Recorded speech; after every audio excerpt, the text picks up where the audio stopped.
Imagine walking into a stadium that doesn't just host football matches, but transforms into an entertainment hub with retractable pitches, rooftop sky bars, and sustainable energy systems. By 2030, the Premier League will be transformed by stadium developments so ambitious they're costing clubs billions. The battle for supremacy is no longer just happening on the pitch. It's taking place in boardrooms and construction sites across the country. Behind these glittering venues lies a truth most fans don't realize. These aren't vanity projects, but calculated business moves in a high-stakes game where matchday revenue can determine a club's financial future. Today, we'll take you inside the most ambitious stadium projects in Premier League history, from Everton's waterfront masterpiece that's overcoming wartime obstacles to Manchester United's potential 100,000-seat Wembley of the North. We'll reveal the cutting-edge designs, financial complexities, and controversies surrounding these monumental projects that are redefining the economic and cultural landscape of entire cities. For years, Goodison Park has been the heart and soul of Everton Football Club, but now the Toffees are taking a giant leap forward. The club is leaving behind 130 years of history to move to a stunning waterfront location at Bramley Moor Dock. The decision wasn't made lightly. Goodison Park, though rich with tradition, has limited modern amenities and no room to expand. With Liverpool FC's Anfield growing to over 61,000 capacity, Everton needed to respond to stay competitive both commercially and on the pitch. Designed by renowned architectural firm Pattern Design, the new 52,800 capacity stadium represents a masterpiece of modern engineering. What makes this project truly remarkable is how it integrates with Liverpool's historic docklands. Built directly within Bramley Moor Dock, engineers pumped 480,000 cubic meters of Irish sea sand to fill the Victorian dock and discovered 12 unexploded World War II bombs that required Royal Navy specialists to remove. The stadium's most striking feature will be the 14,000-seat Blue Wall, Everton's answer to Borussia Dortmund's famous Yellow Wall. This steep single-tier stand will create one of the most intimidating atmospheres in English football. The acoustics have been specially designed to amplify crowd noise, with the roof structure capturing and reflecting sound back onto the pitch. The project hasn't been without controversy. Heritage groups expressed concern about building on a UNESCO World Heritage Site. In fact, Liverpool ultimately lost its UNESCO status in 2021, partly due to developments like Everton Stadium. Club officials argue that the dock had been derelict for decades, and the stadium project actually preserves elements of maritime heritage that would otherwise continue deteriorating. With an estimated cost of £760 million, this represents the largest single-site investment in Liverpool's history. Owner Farhad Moshiri has pledged around £350 million of his personal fortune, with the remaining funds coming from loans secured against future matchday revenues and commercial naming rights. When completed in 2025, this will transform not just Everton Football Club, but the entire North Liverpool landscape. While Everton builds an entirely new home, Manchester City is taking a different approach by transforming their existing Etihad Stadium into one of the most innovative sporting venues in Europe. City's approach reflects their evolution as a club. When they moved to the then City of Manchester Stadium in 2003 following the Commonwealth Games, they were a far cry from the powerhouse they are today. The stadium has grown alongside the club, with previous expansions in 2015 taking capacity to 55,000. Now, with consistent Champions League football and domestic success, further growth is necessary. The £300 million Etihad campus expansion represents one of the most forward-thinking stadium developments in English football. Designed by Probuilds, the expanded Etihad will increase capacity to over 60,000, but its true innovation is how it's being reimagined as a 365-day entertainment destination. The centerpiece is the expanded North Stand with its massive single-tier structure designed to amplify crowd noise.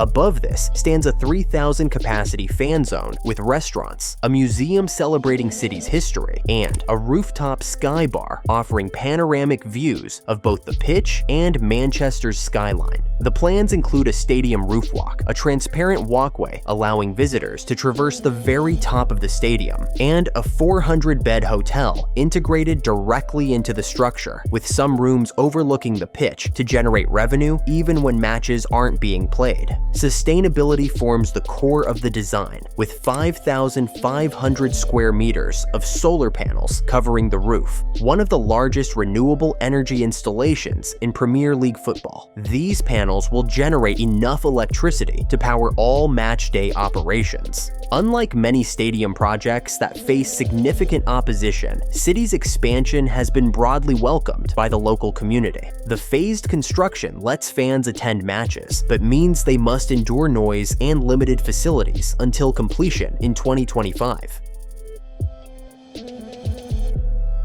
Chelsea's plans for Stamford Bridge represent perhaps the most challenging stadium project in Premier League history. Since Roman Abramovich first proposed rebuilding the stadium in 2014, the project has faced numerous obstacles. The need for redevelopment is clear. Stamford Bridge's current capacity of 41,600 pales in comparison to other top Premier League clubs, limiting matchday revenue and forcing the club to charge some of the highest ticket prices in England. With the stadium squeezed into a dense West London neighborhood, expansion has always been challenging. The £1.5 billion complete rebuild aims to increase capacity to 60,000, but the constraints of the site make this extraordinarily difficult. The stadium is hemmed in by railway lines on two sides and residential buildings on others, with almost no room for expansion. This has forced architects Herzog and de Meuron to create one of the most innovative stadium designs ever conceived. The solution? Build upward rather than outward.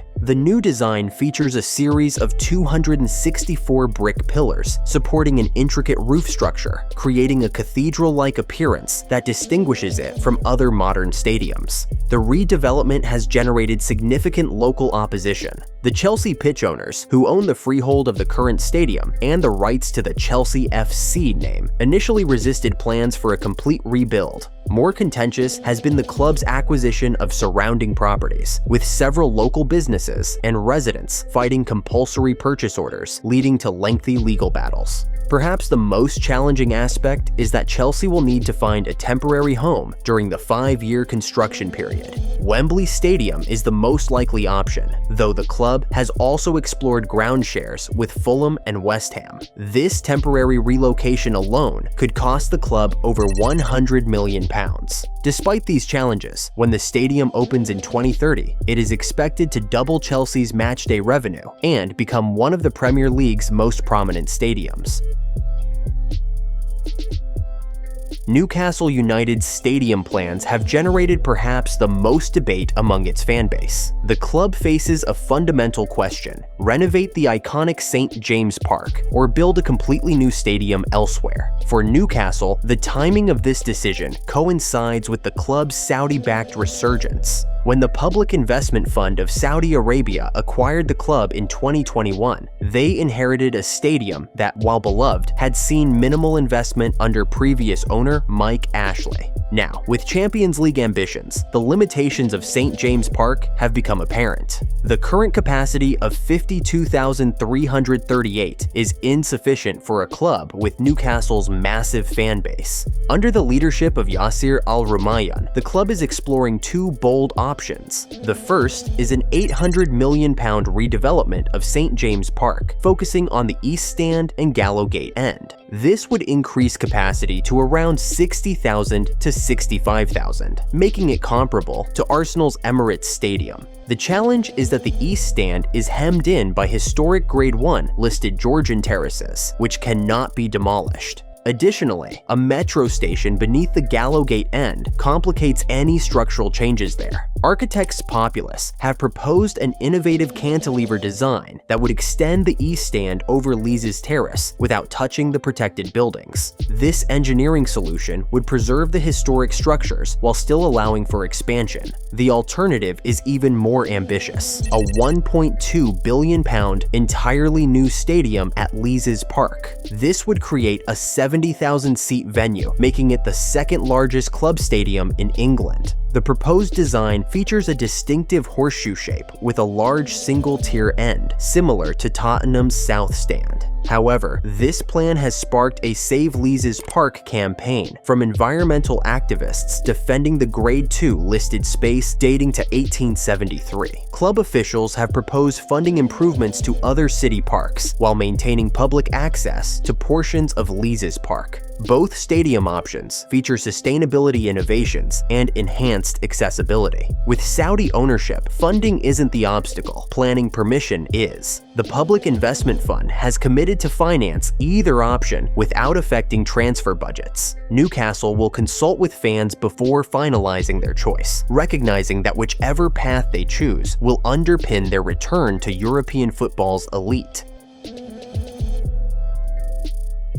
No discussion of future Premier League stadiums would be complete without addressing the Theatre of Dreams. Manchester United's iconic Old Trafford has fallen behind rivals, with leaking roofs, outdated facilities, and limited hospitality options becoming increasingly problematic for a club of United's commercial power. The club faces a pivotal decision: invest £1 billion in renovating the current stadium, or commit to a £2 billion completely new build adjacent to the existing site. The latter option would create what's being dubbed the Wembley of the North, a 100,000 capacity venue that would be the largest club stadium in Europe. Sir Jim Ratcliffe, who acquired a 25% stake in the club in 2023, has made the stadium issue his personal priority. He has established the Old Trafford Regeneration Task Force, bringing together experts in stadium development, urban planning, and finance to evaluate all options. The most ambitious proposal involves not just a new stadium, but a complete regeneration of the surrounding area. This would include a performance center, a hotel, retail spaces, a Manchester United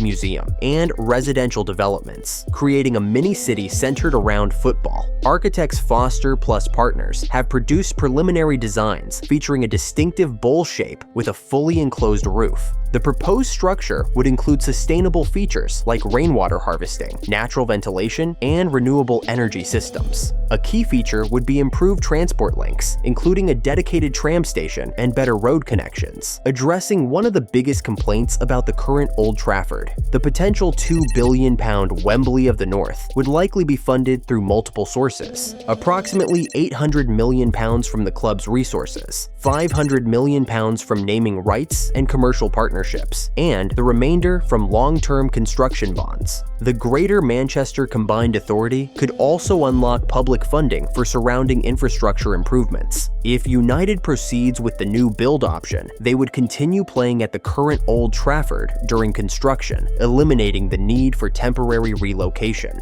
Once complete, the old stadium could be partially preserved as a smaller venue for United's women's team and academy matches. These 5 ambitious projects reveal a Premier League where stadium experience becomes as important as on-field product. By 2030, Everton will have left their home of 130 years, Chelsea may rebuild their historic ground, and Manchester United could boast Europe's largest club stadium. These aren't just projects, they're statements of ambition and future-defining investments. The real test? Whether these grand stadiums deliver the atmosphere and success fans expect. One thing is clear, the Premier League's stadium revolution is reshaping football and entire cities. Thanks for watching. If you enjoyed the video, don't forget to like and subscribe.